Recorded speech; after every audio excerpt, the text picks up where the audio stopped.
अक्सर हमारे सिख भाई एक सवाल कर देते हैं कि श्री कृष्ण जी की 16,000 बेबियां थी, उन्होंने 16,000 बेबियां क्यों रखी थी। अक्सर कई हिंदू या मुस्लिम भी जो श्री कृष्ण जी को मानते हैं उनको दबाने के लिए, उनको नीचा दिखाने के लिए सवाल कर देते हैं कि आपके भगवान ने तो 16,000 औरतें रखी थी, 16,000 रानियां रखी थी, 16,000 शादियां की थी।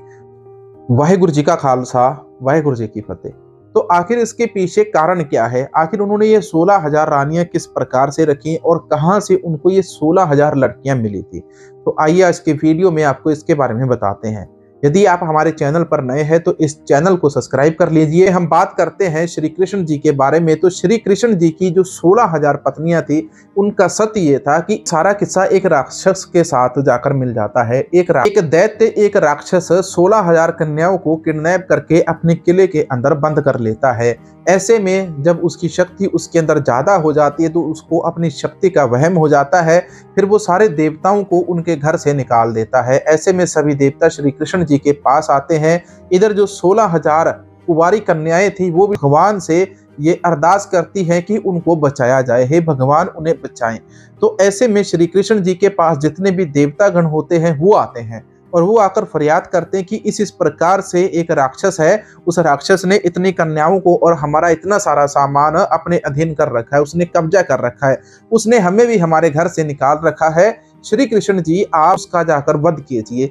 तो ऐसे में श्री कृष्ण जी के बीच में और उस दैत्य के राक्षस के बीच में एक बड़ा घमासान युद्ध होता है। इसके बाद वो दैत्य मारा जाता है। अब श्री कृष्ण जी उन 16,000 कन्याओं को उस राक्षस के चंगुल से आजाद करवा लेते हैं।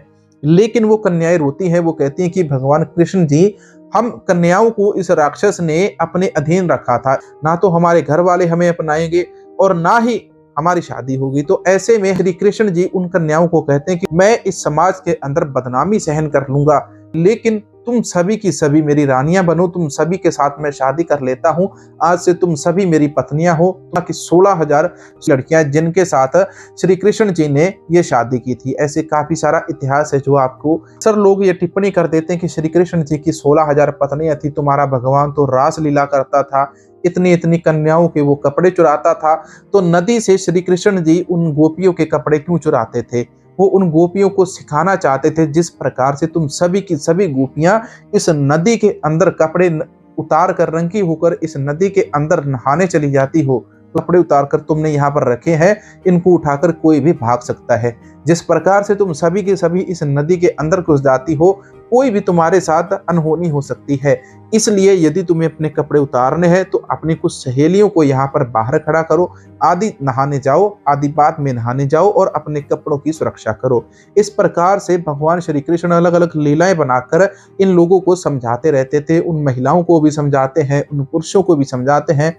देखिए जितने भी अवतार हुए वो सारे के सारे भगवान के अकाल पुरख के अवतार हुए हैं। श्री कृष्ण जी, श्री राम जी, विष्णु जी, या हम बात करें भगवान शिव जी की या ब्रह्मा जी की, देवराज इंद्र की, ये जितने भी देवी देवता हुए हैं, या माता काली है या चंडी देवी है, जो मोहम्मद पैगंबर साहब हैं वो भी अकाल पुरख के अवतार हैं, गुरु नानक साहिब जी भी अवतार हैं, गुरु गोविंद सिंह जी भी अवतार हैं।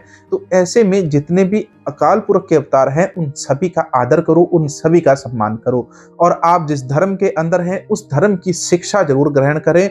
बस इस वीडियो के अंदर यही विनती कि किसी के बारे में भी गलत टिप्पणी कभी मत करें और उसका पूरा इतिहास जरूर जान लें। मिलेंगे एक नए वीडियो के अंदर। वाहेगुरु जी का खालसा, वाहेगुरु जी की फतेह। चैनल को सब्सक्राइब करके बेल आइकन को ऑल पे कर लें और वीडियो को लाइक करने के बाद, कमेंट करने के बाद व्हाट्सएप में शेयर जरूर करना।